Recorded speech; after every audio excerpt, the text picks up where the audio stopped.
네, 오래 기다리셨습니다. 지금부터 그린스완 시대 기후금융을 말하다를 주제로 개최되는 제7회 금융혁신 포럼 행사를 여러분의 박수와 함께 시작해 보도록 하겠습니다. 여러분 큰 박수 부탁드립니다. 내빈 여러분 안녕하십니까? 저는 오늘 제7회 금융혁신 포럼 사회를 맡게 된 아나운서 이영택입니다. 반갑습니다. 큰 박수로 대표이사님을 단상으로 모시겠습니다. 오늘 포럼의 주제는 그린 스완 시대 기후 금융을 말하다입니다. 그린 스완은 아시다시피 블랙 스완에서 파생된 단어인데 쉽게 말해서 기후 변화로 인해서 발생할지도 모르는 금융 경제 위기를 뜻한다고 하죠. 저희가 이번 포럼의 주제로 그린 스완의 시대를 끌어낸 이유는 아시다시피 너무 자명합니다. 기후 위기가 심화하고 있는 지금이야말로 생색내기에 불과한 그린워싱을 넘어서는 실질적이고 친환경적이고 지속 가능한 그런 금융이 필요하다는 것을 심도 있게 논의해야 될 시점이 지금이 아닌가 하는 판단에서였습니다. 아무쪼록 오늘 포럼이 우리 금융권의 전반적인 기후위기 대응 방안을 조명하고 나아가서는 금융 생태계를 한 단계 업그레이드 시킬 수 있는 지혜를 모으는 자리가 되기를 기대합니다. 다시 한번 참석해 주신 여러분과 시청자 여러분께 감사드립니다. 고맙습니다. 큰 박수와 함께 단상으로 모시겠습니다. 예, 여러분 반갑습니다. 예, 오늘 장마 기간 중이라 조금 선선해지긴 했지만 올해 여느 때보다도 일찍 더위가 찾아왔습니다.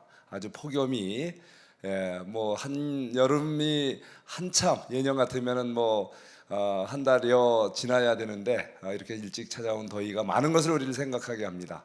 지금 우리 코로나라는 또 전대미문의 이런 세계적인 이런 질병으로 전염병으로 우리가 고생을 했는데 여러 가지 우리가 그동안 과거에 경험하지 못했던 새로운 환경들이 우리에게 도전으로 다가오고 있습니다. 그 후유증은 또 우리에게 경제 위기를 야기하고 또 아직도 전통적인 또 이런 재래전이 또 현재 진행 중에 우리 세계 경제를 또 어렵게 하고 있습니다.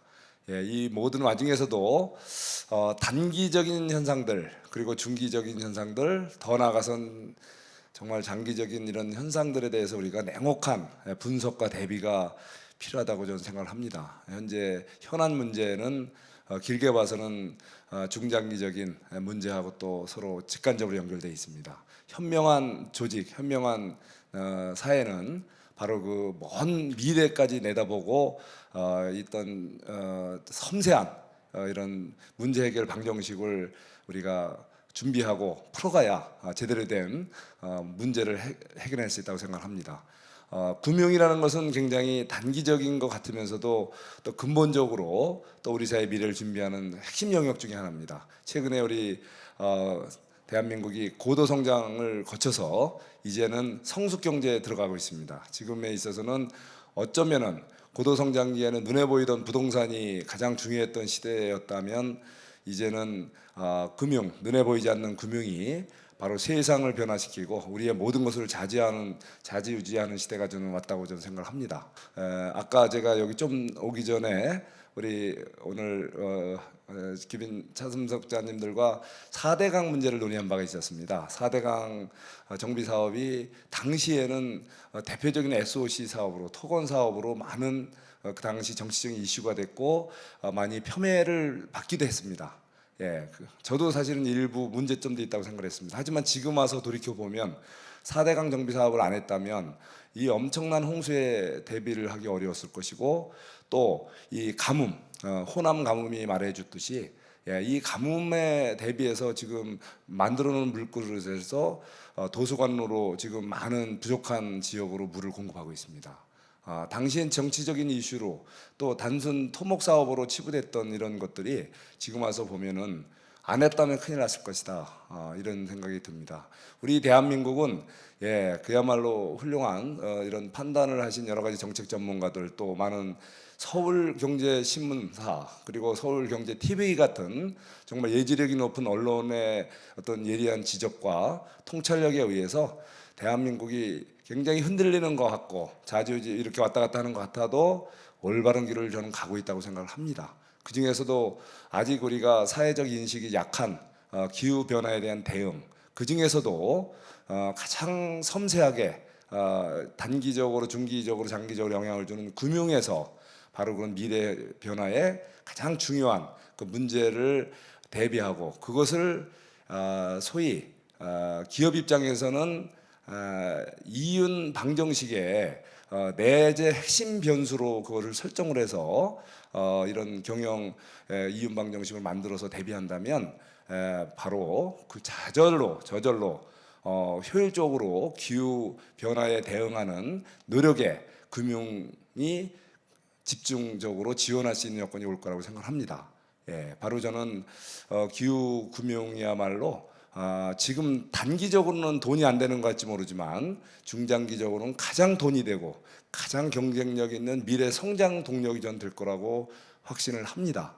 바로 오늘 이 자리 토론, 오늘 귀중한 토론을 같이 이렇게 또 발제도 해주실 우리 반기성 우리 소장님, 그리고 또 주제 발표도 해주실 김종대 우리 교수님을 발제를 통해서 우리가 기후 금융이라는 것이 얼마나 영향가 있는 것인지, 또 국가 정책적으로 또 현실적으로 금융기관들, 금융기업들이 앞으로 얼마나 역점을 둬야 될 건지에 대해서 오늘 아마 여러분들이 절실하게 느낄 수 있는 기회가 될 거라고 저는 확신합니다. 우리 서울경제TV 대표이사님 말씀을 통해서도 그렇지만 저도 이제 의정활동을 통해서 오늘 귀중한 발제와 이런 주제 발표 등을 통해서 나타난 우리의 정책 방향에 대해서는 우리 여당 우리 정무위 의원으로서 금융 정책에 반영이 되고 또 국가 정책의 핵심 아젠다로 채택이 될 수 있게끔 노력했다는 말씀을 드립니다.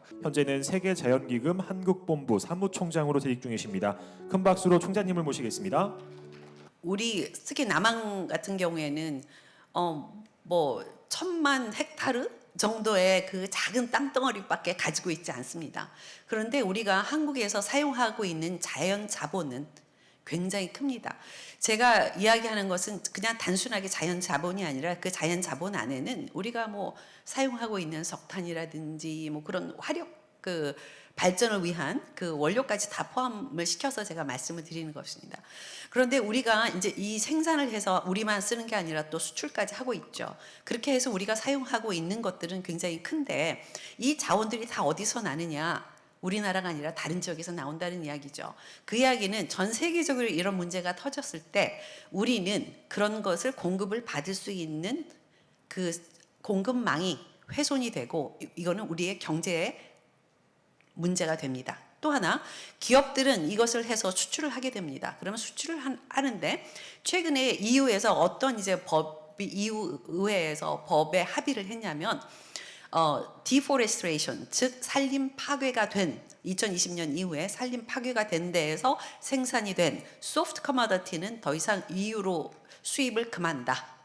이런 이제 2025년부터 이제 이게 지켜질 것이라고 예상은 되는데, 자, 그 이야기는 뭐냐면 예를 들어서 팜유라든지 뭐 우리 대두 같은 게 아마존이라든지 보르네오라든지 이 열대지방에서 생산이 되고 있는 건 여러분 잘 아실 겁니다. 그리고 우리는 그것을 사용하기도 하죠. 한국에 수입을 해서. 그런데 우리가 이것을 한국에서만 수입을 해서 사용을 하느냐? 그게 아니거든요. 우리는 그것을 원료로 삼아서 만들어서 수출을 해야 됩니다. 그런데 이 수출에 배리어가 생기는 겁니다. 그게 EU에서 자기한테 들어오는 것만을 막는 게 아니라 그것이 사용돼서 생산되는 어떤 제품도 EU에 들어올 수 없다거든요. 자, 그러면 그냥 없다가 아니죠. 그 없다가 되려면은 그 생산 모든 전 과정이 투명하게 공개되고 오픈이 돼야 되는 게 동반이 되는 것이고 그 과정 중에서 기업들은 이 모든 것을 공개를 해야 됩니다. 그런데 우리나라 현상을 보면 우리는 아직 그 공개 자체가 제대로 되고 있지 않습니다. 아마 기업이 스스로 자기가 어떤 원료로 어떻게 소싱을 해서 어떤 생산 과정을 통해서 어떻게 그 밸류체인상에 유통을 하는지조차 스스로 다 파악을 못하고 있을 가능성이 높습니다. 그 이야기는 우리의 경제에 굉장히 중요한 축이 흔들거린다는 이야기입니다. 그래서 저희는 녹색 금융뿐만이 아니라 이 전체 녹색 금융을 이야기를 할 때는 단순하게 자본만이 아니라 금융사가 할 수 있는 역할까지를 이야기를 하는 거고, 그 금융사가 해야 줄 역할은 기업들이 그 모든 것을 알고 대처를 할 수 있도록 하는 것이요. 그게 금융에서 이야기하는 리스크 매니지먼트입니다. 그렇죠? 그게 한 축이라면 또 하나는 우리가 미래에 어디에다가 돈을 투자를 해서 이런 흐름에서 기회를 얻고, 그죠? 우리는 발전을 하는 나라가 되고 싶지 않습니까? 그럼 어떤 분야에 돈을 투입해서 우리가 지속적인 발전을 해가고 경쟁력을 확보를 할 것이냐, 이 두 가지 책을 다 봐야 되고, 그러면 기업을 어떻게 움직이느냐, 금융에서 의사 판단을 제대로 해야 되고, 국회라든지 우리 정부 기관에서 그런 규제라든지 법을 파워시를 만들어내서 그것이 지켜지도록 해야 되는 것입니다. 와 계시니까 제가 의원님 앞에서 이런 말씀을 다시 드리는 것이고요. 그래서 여기 계시는 분, 제가 시나리오와 관계되지 않는 말을 했지만 ESG라고 우리가 이야기하는 그 큰 프레임 안에는 단순하게 기후만 들어가 있는 게 아니라 기후와 관련된 모든 것이 사실 다 포함되어 있습니다. Deforestation, fresh water, 담수, 물 이야기, 얼마나 물을 확보를 하고 있느냐, 오염을 얼마나 시키고 있느냐, 그런 여러 가지들이 다 포함이 되고 점차 포함이 돼야 되는 항목들이 늘어나고 있는 것이고, 작년 말에 합의된, 몬트리올에서 합의된 우리가 얘기하는 글로벌 바이오다이버시티 프레임워크 안에는 점차 기업한테 강요되는 것 또는 금융에서 해야 될 역할이 맨더토리하게 만들어지고 있습니다. 이것을 감안하셔야 됩니다. 더 이상 자발적인 것을 떠나서 맨더토리하게 가고 있고, 우리 대한민국도 선제적으로 이것이 돼야 됩니다. 그래야지 기업이, 금융이 준비를 해서 경쟁력이 잃지 않고 나가야 되고, 이것을 위해서는 우리 모두 알고 같이 협력을 해야 됩니다. 또 WWF는 세계적인 저희는 네트워크이기 때문에 이런 거에 대한 정보를 여러분하고 공유를 해서 여러분이 잘 준비를 하는데 기여하도록 하겠습니다. 감사합니다. 오늘 행사의 첫 순서인데요. 기후위기와 금융을 주제로 반기성 K웨더 기후산업연구소 소장님의 기조발제가 있을 텐데요. 이 반기성 소장님은 대통령 직속 국가기후환경회의 전문위원, 한국기상학회 부회장을 역임하시고 현재 K웨더 기후산업연구소 소장으로 재직 중이십니다. 오늘 기조발제에서는 심각해지는 기후위기의 현상을 기후 요소별로 설명하고 각각의 경제적 피해에 대해 돌아보며 기후위기로 발생하는 경제적 피해를 줄이기 위한 기후금융에 대해 설명해 주실 예정입니다. 소장님께 큰 박수 부탁드리겠습니다. 안녕하십니까. 반기성입니다. 이제 장마가 시작되었죠. 우리들이 많은 기후학자들이나 이제 날씨하는 분들이 이제 장마라는 용어는 적절치 않다. 그만큼 기후가 지금 바뀌고 있다는 얘기입니다. 그러니까 우리가 이제 생각을 하고 있는 고전적인 이런 장마 개념은 사라지고 이제 거의 바뀌고 있거든요. 그러다 보니까 장마라는 용어를 사용하지 말고 여름철 우기라고 하자. 동남아 같은 개념이죠. 근데 저는 그게 맞다고 생각을 합니다. 앞으로 아마 머지않아 그렇게 바뀔 거라고 생각을 하는데, 이미 우리나라는 기후변화가 얼마나 심각하냐면은 거의 동남아, 여름철은 아열대 기후죠. 동남아 정도의 그런 기후 특성을 거의 그대로 따라가고 있거든요. 제가 왜 이 말씀을 드리냐면 기후위기라는 용어 때문에 그렇습니다. 원래 이제 기후위기라는 용어는 최근에 들어와서 쓰는 것이고요. 기후변화죠. 근데 기후변화라든가 지구온난화 이런 개념들이 너무 부드럽다. 사실 이렇게 지금 심각해지는 이런 시대적인 그런 걸 갖다 본다면 오히려 지구온난화는 지구가열화, 그 다음에 기후변화는 기후위기로 사용하는 것이 맞다라고 주장하는 분들이 있습니다. 그래서 오늘 좀 심각하다는 것 갖다 표현하기 위해서 기후위기라는 용어를 가지고 나왔습니다. 자, 저는 이제 기후위기가 얼마나 심각한지를 말씀을 드리겠는데, 먼저 80만 년 동안 이산화탄소 농도 그래프를 한번 보시죠.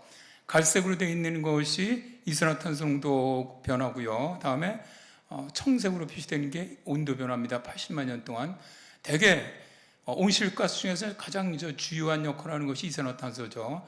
이산화탄소 농도에 거의 온도 변화가 따라갑니다.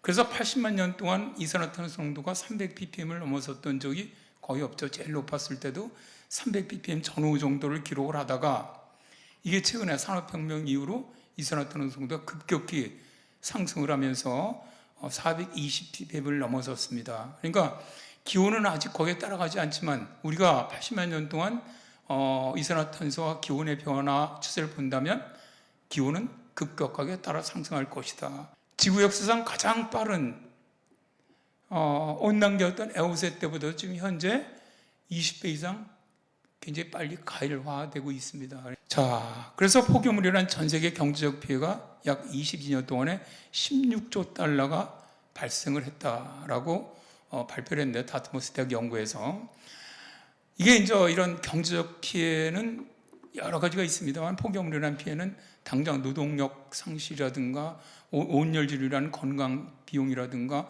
농업이라든가 이런 쪽으로 굉장히 경제적 손실이 많이 발생을 합니다. 그래서 경제적으로 상위 10% 국가는 GDP 평균이 1.5%지만 가난한 나라로 갈수록 그 피해는 점점 커지게 될 것이라는 얘기죠. 외국의 사례를 보면 최근에 굉장히 많이 나타나고 있는 현상들입니다. 충분히 가능한 사례들이죠.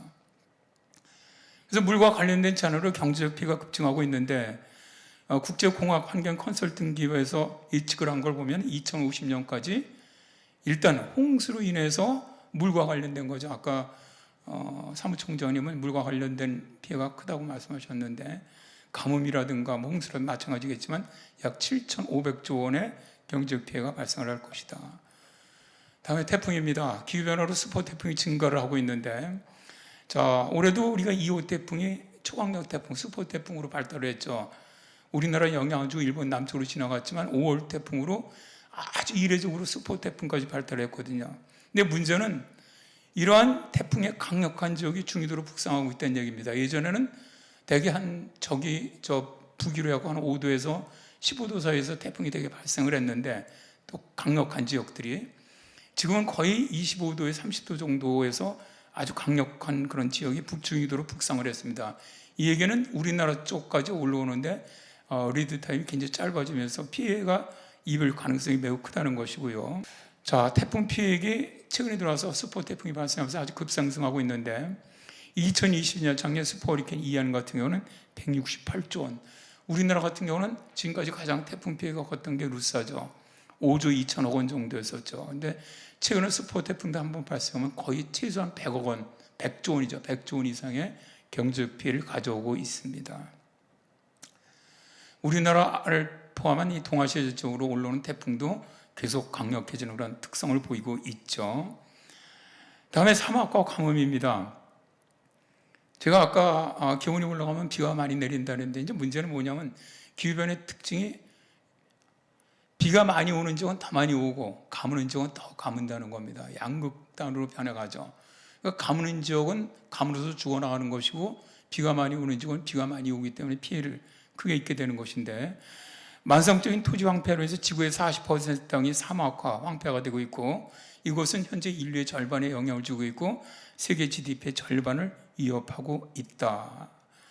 자, 2000년 이후 2022년까지 가뭄이 29% 증가했는데 2050년까지 세계 인구의 4분의 3이 가뭄이라든가 사막화 영향을 받게 될 것이다. 그 옆에 보면 아프리카의 중간에 녹색 필선, 이게 바로 녹색 대장벽입니다. 기후변화로 해서 사하라 사막이 계속 남쪽으로 내려오다 보니까 바로 그 밑에 있는 사일 지역 사람들이 살 수가 없죠. 그러니까 나무를 심는 겁니다. 폭 15km, 길이 7,700km 나무를 심어갖고 이 사하라 사막이 남진하는 걸 막자. 뭐 아시겠지만 지금 현재 전 세계에서 가장 분쟁이 많은 지역이 바로 사일 지역입니다. 바로 기후변화 때문에 그런 것이죠. 작년에 아시겠지만 뭐 전 세계적으로 가뭄이 엄청 심했습니다. 근데 유럽 가뭄이란 경제적 피해를 갖다 유럽에서 유럽연합에서 발표한 걸 보니까 농업 부분의 경제적 피해만 약 11조 원. 그러니까 이 가뭄으로 인해서 작년에 유럽에서 한 총 20조 원 정도의 경제적 피해를 입었다. 다음에 해수면 상승으로 이제 제일 관심 있어 하는 게 부동산 가격이 떨어진다는 거죠. 맥킨지 컴퍼니에서 그 발표한 걸 보면은 2045년까지 해수면 상승으로 미국 해변에 위치한 주택 30만 호가 침수될 것이다. 현재 미국 동부 지역, 그다음에 이 플로리다주, 예전엔 이제 우리가 로망이 되게 바닷가에 아주 고급 주택 지어놓는 게 로망이었는데 지금은 뭐 거의 전 세계적으로 해안가 집들 가격은 계속 떨어지고 있습니다. 이건 미국만의 문제는 아닙니다. 근데 기후변화로 인해서 산불은 앞으로 계속 증가할 것으로 예측을 하고 있죠. 2100년에 가면 산불 것은 현재보다도 50% 이상 증가할 것으로 예측을 하고 있는데 구글은 2022년부터 공급망 위험 요소에 산불을 추가를 했습니다. 기업체들은 우리가 어떤 걸 공급을 받을 때 어떤 기후 요소가 우리에게 영향을 줄 것인가가 하나하나 나오는데 산불이 드디어 대형 그룹의 위험 요소에 추가가 됐다는 점이죠. 미은의 일입니다. 이제 재보험사죠. 세계적인 재보험사인데 뭐 2020년에 기후재난으로 인한 경제적 피해를 갖다가 산출해봤습니다. 그런데 이제 이게 굉장히 중요한 게 2020년부터 작년까지 올해 초까지는 라니냐였습니다. 라니냐. 그러니까 동태평양 해수 온도가 낮은 라니냐인데 라니냐 현상 때는 전 세계 기온이 이렇게 크게 올라가지는 않습니다. 결국 이제 기후의 정의 문제인데 가난한 나라들은 그게 없죠. 없다 보니까 그냥 개인이 다 그대로 피해를 입는 그런 경우입니다. 파키스탄 같은 경우죠. 아시겠지만 작년에 파키스탄 같은 경우는 IMF로부터 실제로 그 디폴트 직전에서 그 구제금융을 받는 나라인데 이 나라가 엄청난 피해를 입었죠.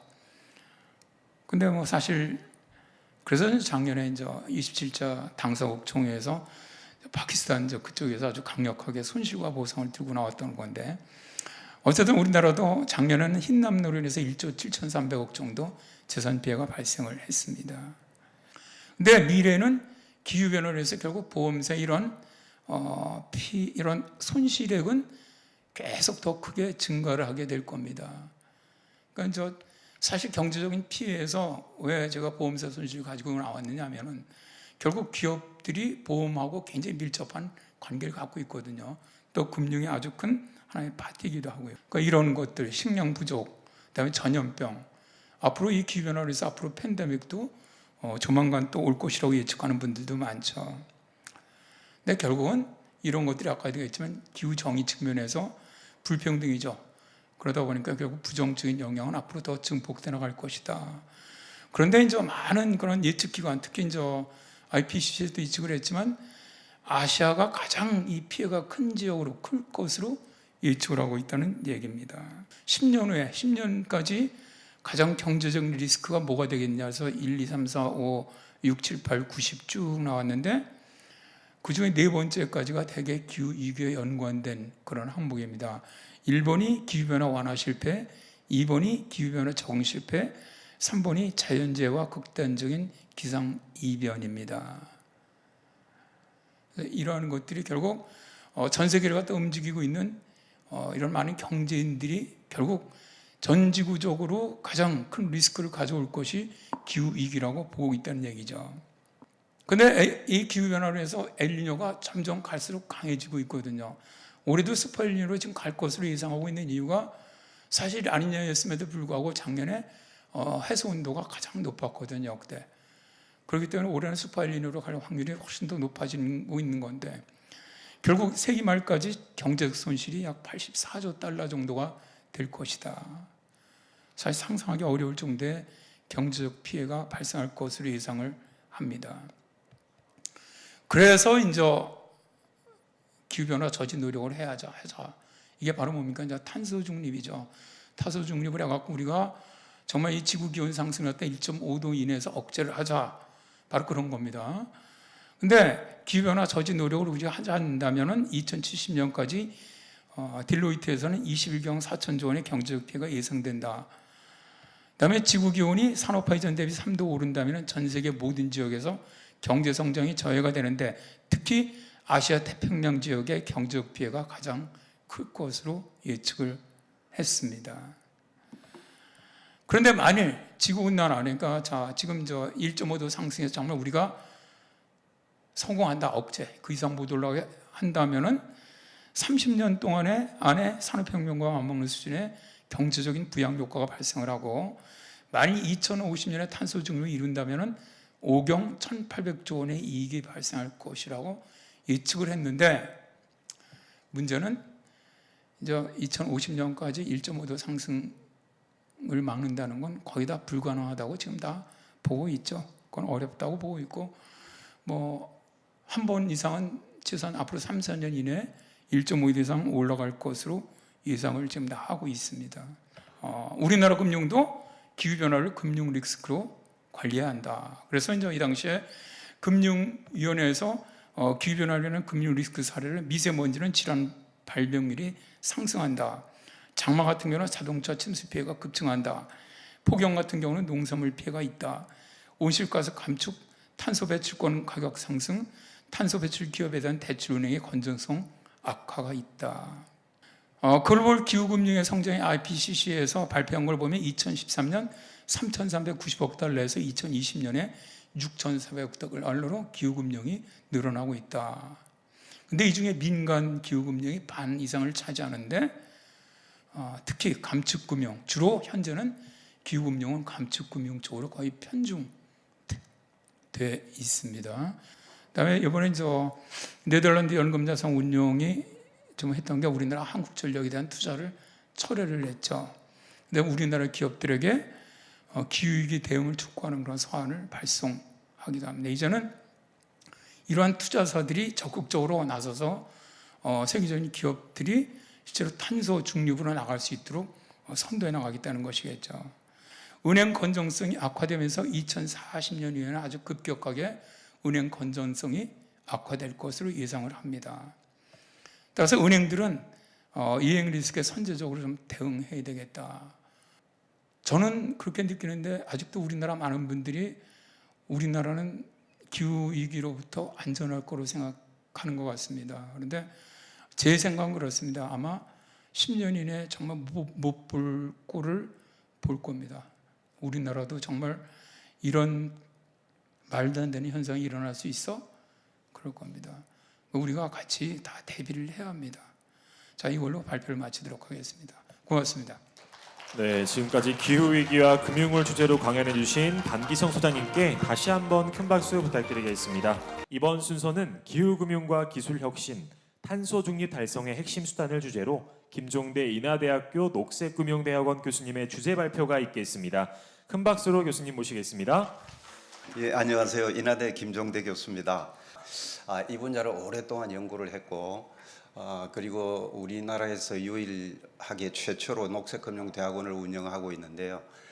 이 주제가 아주 중요한 주제임에도 불구하고 우리나라에서 일반인들은 물론이고 금융기관마저도 그렇게 그 중요성을 절실히 느끼지 못하는 것 같다, 좀 미흡하다, 이런 아쉬움을 항상 가지고 있습니다. 예, 그런 시점에서 제가 녹색금융 전반을 정리를 해서 말씀드릴 수 있는 기회를 가지게 되어서 너무 기쁩니다. 제가 오늘 말씀드릴 거는 금융 쪽에 주로 초점을 맞추려고 합니다. 앞에 우리 반 소장님께서 기후변화 전반에 대해서 말씀하시면서 여러분들한테 너무 겁을 준 게 아닌가, 그래서 간이 좀 콩알만해진 분들도 계실 거고, 야, 이거 우리 앞으로 우리 한 2세대, 3세대 후에는 지구가 과연 정상적으로 돌아갈까, 이런 걱정을 많이 하실 것 같습니다. 거기에 비해서 제가 말씀드리는 거는 그래도 희망이 있다, 이런 쪽에 가까운데요. 들어보시면 이게 과연 대안이 될까 하는 생각을 한번 해보시기 바랍니다. 이 주제가 그린 스완이었죠. 그런데 여러분 아시다시피 블랙 스완에서 이제 이어진 용어인데 뭐 비슷한 맥락에서 쓰고 있지만 근본적인 차이가 있습니다. 블랙 스완은 전혀 예측하지 못했던 갑작스러운 사건을 얘기를 하지만 사실은 이 그린 스완이라고 국제결제은행이 얘기한 거는 뻔히 예측되는 결과입니다. 뻔히 예측되는 결과지만 못 막고 있다는 것, 앞으로 우리가 점점 희망보다는 파국에 가까워지고 있다는 이 안타까움, 참 안타깝죠. 본질적인 차이가 있습니다. 무슨 일이 벌어질지, 뭘 하면 될지 우리는 잘 알고 있습니다. 그런데도 충분한 노력을 못하고 있다는 거죠. 오늘은 금융에 대해서 얘기를 할 텐데요. 이 금융과 저는 기술과 관련시켜서 얘기를 하려고 합니다. 왜냐하면 여러 가지 다양한 기후변화의 액션, 기후변화에 대응한 행동들이 있겠지만 그 중에 가장 현실적이고 가장 파워풀한 수단이 금융이 아닌가 하는 생각에서 오늘 기술과 금융에 대해서 약간 말씀을 드리려고 하는데요. 1972년에 아주 기념비적인 작업이 있었습니다. 로마 클럽이라는 데서 성장의 한계라는 책을 펴냈죠. 너무나 많은 영향을 미친 책인데 거기에 보면은 전반적인 환경 영향을 결정하는 세 가지 요인을 얘기를 하고 있습니다. 하나는 인구, 하나는 우리 개인들의, 인간들의 욕망, 그리고 세 번째가 기술 수준입니다. 인구가 증가할수록, 그리고 인간의 욕망이 커질수록 당연히 환경 영향은 커질 수밖에 없죠. 그나마 그래도 기술 수준이 발달하면 조금 환경 영향을 줄일 수 있다 이렇게 이제 얘기를 했던 겁니다. 그게 오늘도 여전히 사실이죠. 그래서 우리가 희망을 가지는 것은 기술 혁신의 희망을 가질 수 있다 이런 얘기 맥락에서 말씀을 좀 드리려고 합니다. 역시 기술 혁신에 의존하는 바가 굉장히 큽니다. 아까 앞에도 말씀을 하셨지만 그리고 여러분들 알고 계시겠지만 기후변화 대응은 클라이밋 액션이라 그러죠. 크게 두 가지입니다. 하나는 탄소 배출 자체를 줄이는 겁니다. 그걸 완화 또는 감축이라고 표현을 하고요. 두 번째는 이제 적응이죠. 어차피 기후변화는 올 거니까, 현상이 올 거니까 어떻게 우리가 잘 그거를 적응하면서 완화시켜가면서 잘 대응할까라는 건데요. 두 개 다가 가장 핵심적인 요소가 기술이라는 걸 보여드리기 위해서 이렇게 했습니다. 예를 들면은 신재생 에너지, 에너지 저장 장치, 스마트 그리드, 에너지 관리 시스템, 전기차, 탄소 포집 활용 저장 (CCUS라) 그러죠. 그 다음에 지속가능 농업과 식품 시스템, 순환경제와 자원 효율 향상, 전부 다 기술 혁신이 핵심인 분야들입니다. 기술 혁신 없이 어느 것도 불가능하다는 거죠. 그래서 기술 혁신이 핵심이다. 두 번째 보시면 애댑테이션입니다. 적응입니다. 뭐 어쩔 수 없이 발생한다면 거기에 적응을 해야겠죠. 거기도 보면 예를 들면 조기 경보 시스템, 기후 데이터 모델링, 기후 정보 및 의사결정 시스템, 회복 탄력적인 사회 간접 자본, 건물, 물 관리, 생태계 모니터링 등등등등 전부 다 IT 기술에 상당히 많이 의존하기도 하고요. IT 기술이 아니더라도 이 에너지 관련된 그런 기술들에 전적으로 의존하고 있다는 것을 알 수 있습니다. 잠깐 지나가는 길에 기후금융이 뭔지 잠깐만 보고 갈까요? 사실은 우리나라에는 기후금융이 뭔지 모르는 분들도 많을 정도로 기후금융이 아직 확산되어 있지 않습니다. 금융이란 것은 기업이나 은행이나 자금이 필요한 사람들이 자본 조달하는 과정과 수단을 금융이라고 합니다. 근데 사실은 금융은 투자와 똑같은 거예요. 왜냐하면 투자를 하기 위해서 돈이 필요해서 자본 조달을 하는 게 금융이니까요. 거의 같이 보시면 됩니다. 예를 들면 기업이 녹색 목적으로, 예를 들면 에너지 효율을 높이거나 신재생 에너지 단지를 개발하거나 하는 게 녹색 활동이죠. 거기에 투자를 해야 됩니다. 근데 그 투자를 하기 위해서 돈이 필요하죠. 그러면 채권을 발행하거나 주식을 발행하거나 다른 방법을 써야 되죠. 그때 자금 조달 방법을 녹색 금융이라고 합니다. 투자와 거의 같은 맥락에서 이해를 하시면 됩니다. 그런데 우리가 용어를 여러 개를 써요. 지속 가능한 금융, 기후 금융, 녹색 금융 여러 가지 용어를 쓰는데 이게 유넵에서 유엔 개발 계획에서 정의한 각 금융의 카테고리입니다. 그래서 가장 넓게는 지속가능 금융이라고 보시면 되고요. 그 다음에 환경과 관련된 왼쪽에 세 개를 녹색 금융이라고 보시면 되고, 그 다음에 그 환경과 관련된 것 중에 세 개 중에 감축과 완화라고도 하죠. 그리고 적응에 관련된 금융을 기후금융이라고, 그 외에 다른 환경은 녹색금융이란다. 이 정도로 이해를 하시면 되고요. 오른쪽은 뭐 사회적 금융 아니면 뭐 지배구조와 관련된 것 등등이니까요. 오늘 주제는 제일 왼쪽에 있는 두 개를 얘기한다. 이렇게 이해하시면 되는데요. 그러면 결국은 결론적으로 기후금융이 뭐냐 하면은 그 자금 조달의 목적이 특별히 기후 완화 또는 적응에 사용된다고 명기되어 있어야 녹색금융이라고 합니다. 그냥 돈이 남아서 그런 데 쓰는 게 아니고요.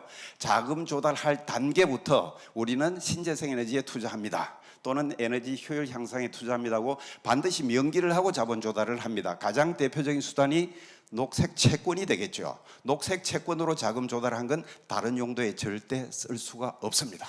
그런 걸 우리는 녹색 채권이라고 하고요. 그 녹색 채권이 녹색 금융의 가장 중요한 자금 조달 수단이다. 이렇게 보시면 되고, 두 번째는 이제 탄소를 배출을 감소하는 게 아니라 탄소 배출로 인해서 온난화 현상이 발생하면 그 과정에서 피해를 가능한 한 줄이고 예방하고 해야겠죠. 그게 두 번째, 적응을 위한 금융이다. 이렇게 생각하시면 되고, 두 개를 묶어서 기후금융이라고 합니다. 한 가지 미리 강조하고 싶은 거는 지금 기후라는 걸 우리가 너무 좁게 해석을 하고 있다는 겁니다. 기후. 예를 들면 기후하고 자원순환. 여러분들 자원순환 그러면 뭐 재활용, 재사용 뭐 이런 것들 떠올리시죠? 그거 별개의 걸로 생각을 하신다는 거죠. 전혀 그렇지가 않습니다. 기후변화의 그 영역에는 자원순환이 그대로 내재되어 있고 서로가 영향을 미치고 도움이 되고 오히려 또 저해하기도 하는 이런 관계를 가지고 있다. 생물 다양성도 마찬가지입니다. 생물 다양성은 기후변화하고 별 관계없다고 생각하실지 모르겠지만 생물 다양성을 지키는 것이 바로 기후변화를 완화하는 데 어마어마한 힘이 된다. 이걸 제가 좀 오늘 강조하고 하려고 합니다.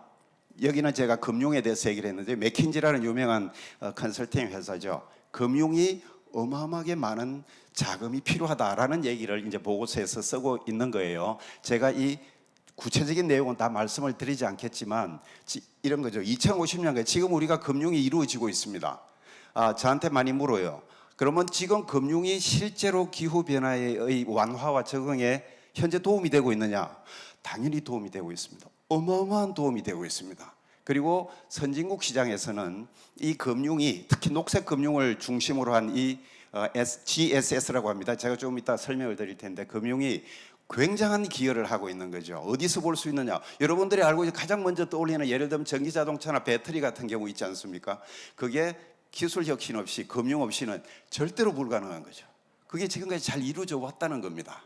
많은 기여를 한 건 사실이지만 여전히 우리는 필요한 만큼을 어떻게 정의해야 할까요? 2050년까지 넷제로를 달성하는데 필요하다고 정의를 하시면 되겠죠. 턱없이 모자란 금융시장이 지금 형성이 되고 있다. 우리나라 국내 시장은 제가 나중에 보여드리겠지만 더 모자라는 거죠. 글로벌 시장에 비해서 턱없이 모자라다. 그래서 예를 들어서 맥킨지 같은 경우에는 매년 지금 우리가 조달하고 있는 녹색금융 자금 규모보다 3.5조 달러만큼 매년 더 있어야 된다라고 얘기를 하지만 사실은 그게 잘 실현이 되고 있지 않는 거죠. 왜 잘 안 되느냐 하면은 전 세계 모든 기업의 당기 순이익의 절반이 되는 수준이에요. 말하자면 지금의 이익보다 절반을 줄여야만 그런 투자가 가능해진다는 뜻이니까요. 그렇게 하려고 하는 기업들이 많지 않겠죠. 그죠? 그리고 모든 조세 수입, 전 세계 모든 국가의 조세 수입의 4분의 1을 거기다 퍼부어야 된다는 거예요. 할 일이 그렇게도 많은데 기후금융이 이걸 다 퍼부을 수 없잖아요. 그죠? 그게 현실입니다. 그리고 우리가 쓰는 모든 민간 가계 지출이 7%나 되는 돈인데 우리 교육비도 써야 되고 먹어야 되고 입어야 되고 살아야 되는데 사실 7%를 이쪽에다가 쓴다는 게 말처럼 쉽지는 않습니다. 뭐 자산 투자도 지금보다 훨씬 더 많이 해야 되고 뭐 여러 번 얘기했지만 고배출 산업, 탄소 집약적인 산업, 자산 이런 것들로부터 덜 탄소 집약적인 그러니까 저탄소 그런 자산으로 다 재배치해야 된다. 뭐 이런 얘기들을 여기서 쭉 쓰고 있습니다. 그런데 이제 마지막에는 이렇게 결론을 내리는 거죠.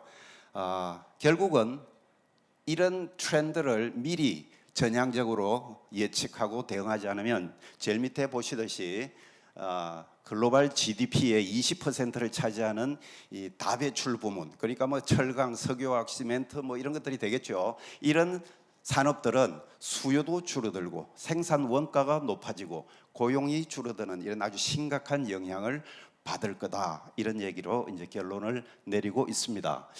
그래서 이렇게 많은 이제 자금이 필요하게 되는데요. 지금 현재 아까 제가 말씀드렸듯이 그 수준은 충분치 못하다 이런 얘기고요. 여러분들 기후변화 당사국 회의 잘 아시죠? 매년 11월에 열리죠. 작년 27, 그전이 26, 올해 28차 회의가 열릴 텐데요. 거기 가면은 갈수록 어떤 트렌드가 보이느냐 하면은 특히 이제 2, 3년 전부터 코로나도 있고 전쟁도 있고 뭐 여러 가지 국제 정세가 불안해지니까 현저하게 감축에 대한 논의가 줄어들었습니다. 전반적으로 분위기가 뭐가 있느냐 하면은 어차피 우리는 1.5도씨는 어려울 거다. 그러면은 1.5도씨를 넘어갈 텐데 오히려 완화와 감축보다 그런 현상이 발생했을 때 어떻게 적응에 노력을 할 거냐로 옮겨가자. 이런 분위기마저 있습니다. 불행한 일입니다.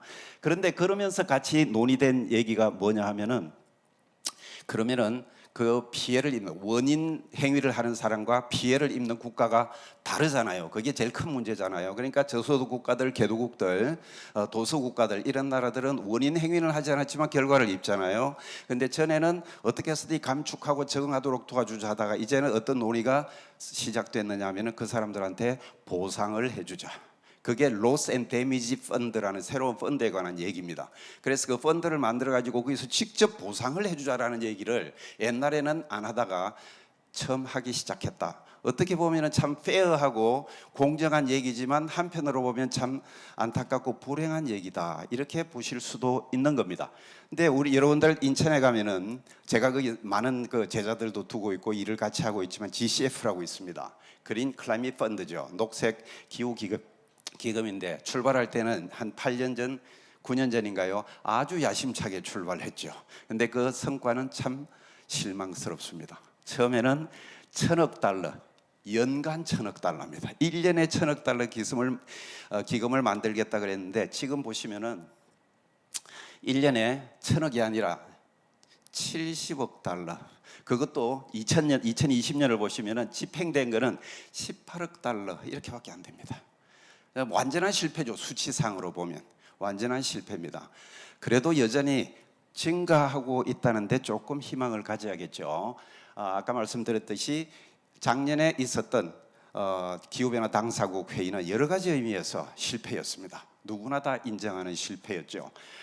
그런데 그런 얘기들을 하면서 그래도 자꾸 참가자들이 어떤 점을 강조하느냐 하면은 이제는 정부나 국제기구나 아니면 월드뱅크나 ADB 같은 이런 다자간 은행이나 이런 데 사는 공적인 녹색 금융은 이제 거의 한계에 왔다. 더 이상 성장할 수가 없다. 그리고 규모로 봐도 턱없이 모자란다. 그러니까 민간 금융에 의존할 수밖에 없다는 걸 계속 강조하는 거예요. 여기 있는 내용들이 그런 내용들입니다.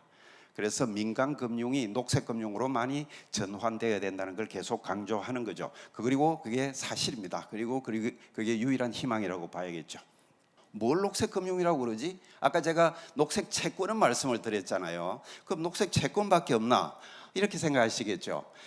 아주 넓게 해석할 수도 있고 조금 좁게 해석할 수도 있습니다. 녹색 금융 상품 내지 수단을 영어로는 Climate Financing Instrument라고 그러죠. 아주 넓게 해석한 게 지금 여러분들이 보고 계시는 이 차트에 있는 이런 예를 들면 GCF나 제프와 같은 이런 국제 기구도 포함시키고 배출권 거래 시장도 포함시키고 그다음에 많은 종류의 뭐 예를 들면 무상 원조 그다음에 양어성 차관을 준다든지 뭐 여기 많은 게 있잖아요. 그죠? 그러니까 이 다자간 은행, 월드뱅크 같은 데서 지원을 해준다든지 심지어 발전 차액 지원 제도, 그다음에 조세 제도, 인센티브 이런 것까지 다 포함한 아주 광범위한 그런 범위로 해석을 할 수도 있고요.